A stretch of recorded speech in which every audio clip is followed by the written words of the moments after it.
If you're a BSA officer, you may have just had your next month rearranged for you.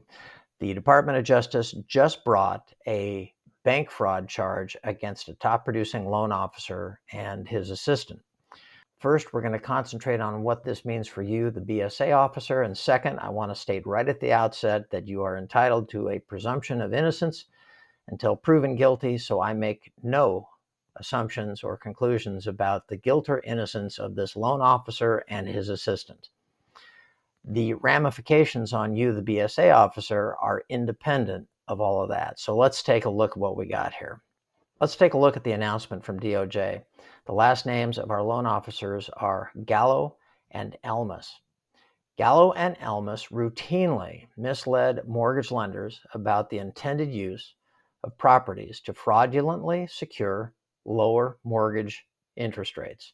Gallo and Elmas submitted loan applications falsely stating that the listed borrowers were the primary residents of certain properties, when in fact those properties were intended to be used as rental or investment properties.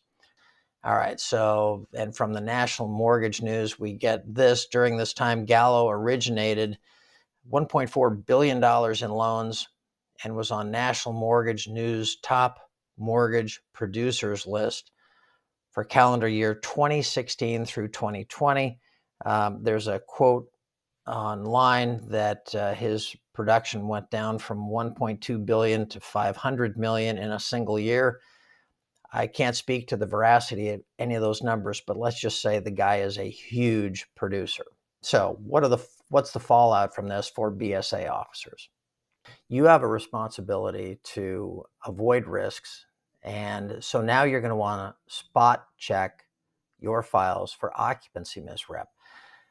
You're going to want to set news alerts to follow the story and to see where these loans were made and who they were made to.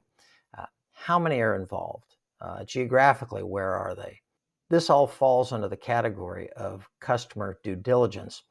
You're going to want to maybe pull the names of the realtors and escrow companies involved. Then you're going to want to review your own list of red flags to make sure they're current and robust.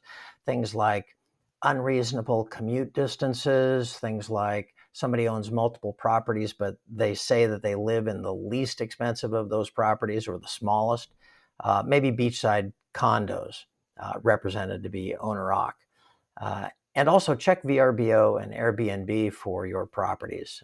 Make sure that you didn't fund something owner-occupied that instantly is placed on one of the rental services. BSA officers, you've got your work cut out for you. I'll stay on top of the story from here. You set your alerts to know more about where you might be exposed here. And on behalf of Daylight AML, where we offer mortgage-centered BSA AML training, I thank you.